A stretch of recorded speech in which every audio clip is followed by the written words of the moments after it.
Hello, everyone. My name is Ron. I live near Atlanta, Georgia. Atlanta is like Manila in the sense that it is a capital city. It is different, though, in the sense that where Manila is the national capital of the Philippines, Atlanta is the state capital of Georgia, which is one of the 50 states of the USA. Riddles and proverbs are alike in that they both make generous uses of metaphors. Metaphors are comparisons. Metaphors are kind of like similes, except to construct a simile, one uses the words like or as when making a comparison. We say this is like that. Metaphors are like similes. But metaphors are different. When we construct a metaphor, we don't use the words like or as. And in either case, the comparison can be either explicit or implicit. The statement might come right out and tell you something is being compared. Similes are more like that. Metaphors sometimes are more subtle. When I say you're flogging a dead horse, I'm using a metaphor. Yes, because see, really, I'm not really talking about, well, depending on the context, I'm not talking about you literally beating on a horse. No, I'm saying that you're doing something that resembles flogging a dead horse.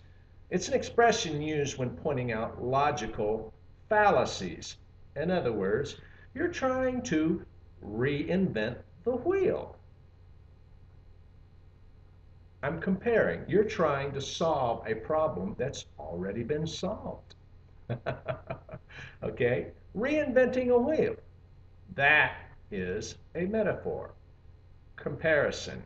Something you're doing is like doing something that's already been done.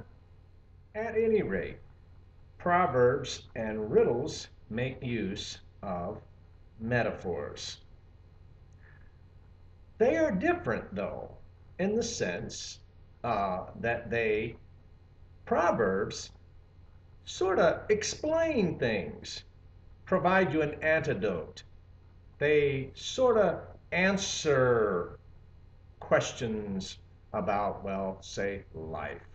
For example, one proverb says, the grass is always greener on the other side. That's a proverb. We're comparing implicitly. You see, what it really means, though, is things that you're not already doing. Let's say you're working a job right now. Other jobs can suddenly seem so appealing to you, and suddenly your job seems so boring. But yet, when you get on the other side and you get over there, you find out your old job wasn't so bad after all. In other words, your own grass was really all right.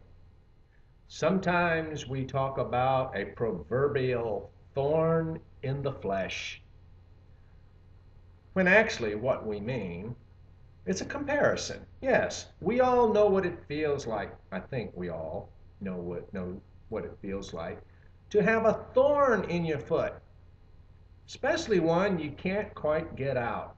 It's bothering, it's gnawing on you, it's irritating. Well, when we talk about a thorn in the flesh, we use that to refer to other things that are bothersome to us, irritating.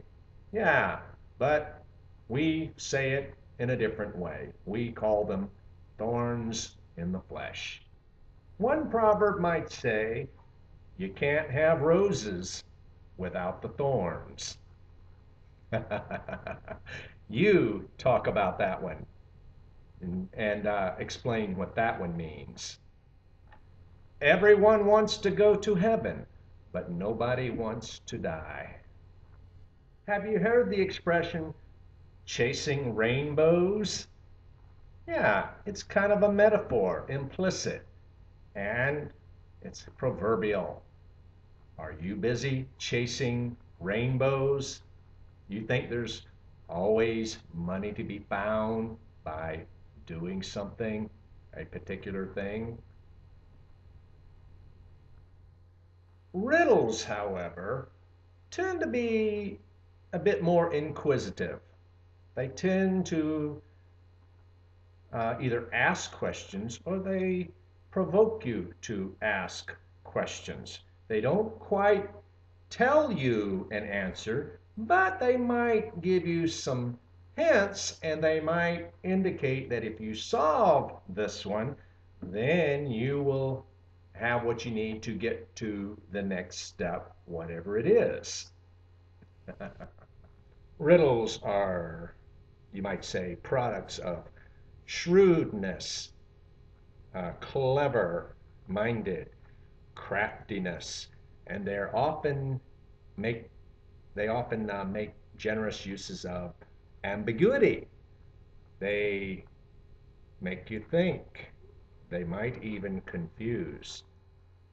We may have all heard this childhood riddle that says, "What is black and white and red all over?"